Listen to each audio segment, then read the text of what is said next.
believe you said that to my face! You knew exactly what you were doing. People who don't watch reality TV often seem out of sync with modern culture. While conversations revolve around drama, scandals, eliminations, and viral moments, they quietly opt out. Not because they don't know what's happening, but because they consciously choose not to participate. This choice is rarely random.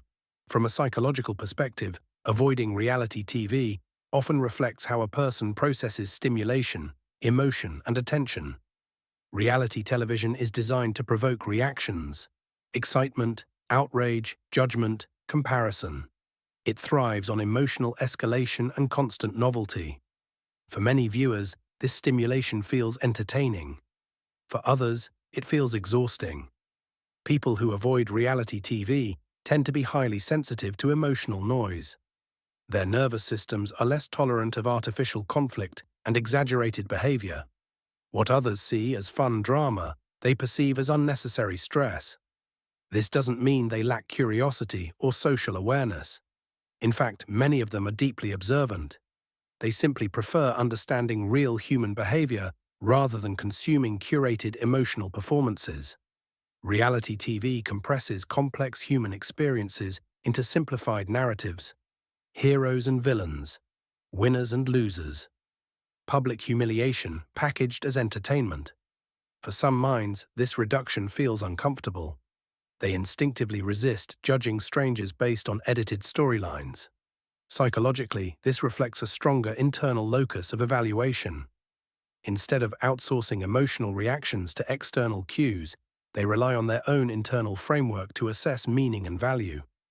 Another common trait among people who avoid reality TV is a low tolerance for emotional manipulation.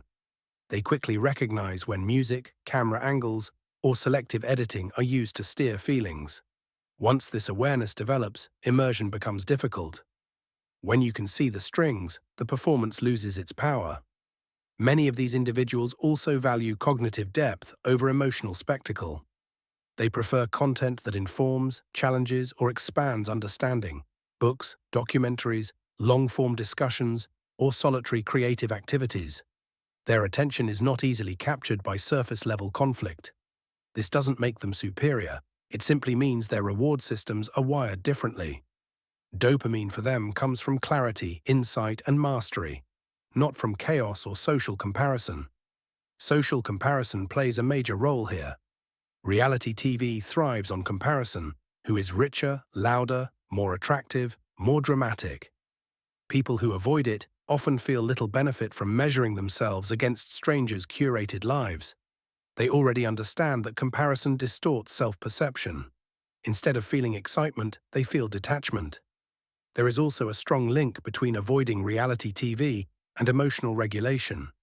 Constant exposure to exaggerated conflict can normalize volatility. People who value emotional stability often avoid environments that reward impulsive reactions. They choose calm not because they are detached, but because they are selective.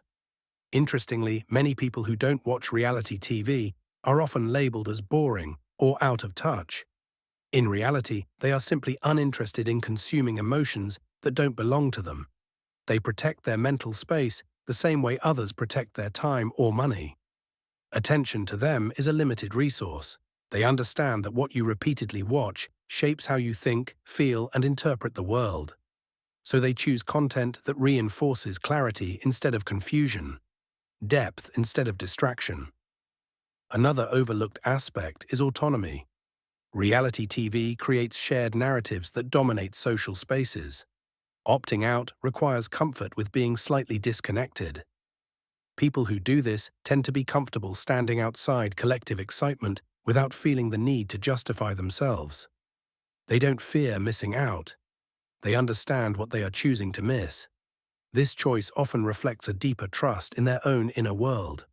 Silence doesn't scare them. Lack of stimulation doesn't feel empty. They don't need constant emotional input to feel alive. Instead, they seek coherence. In a society that rewards loudness, exposure, and constant reaction, choosing not to watch reality TV is a subtle form of resistance, not against entertainment, but against emotional overload. It's not about moral judgment, it's about psychological fit.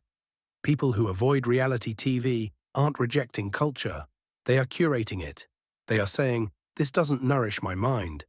And that awareness, quiet as it may be, reflects a high level of psychological self-knowledge. If this perspective resonated with you, if you've ever felt disconnected from mainstream entertainment and wondered why, consider subscribing to the channel.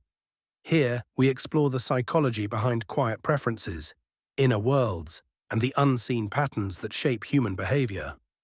You don't need to consume what everyone else does to understand the world.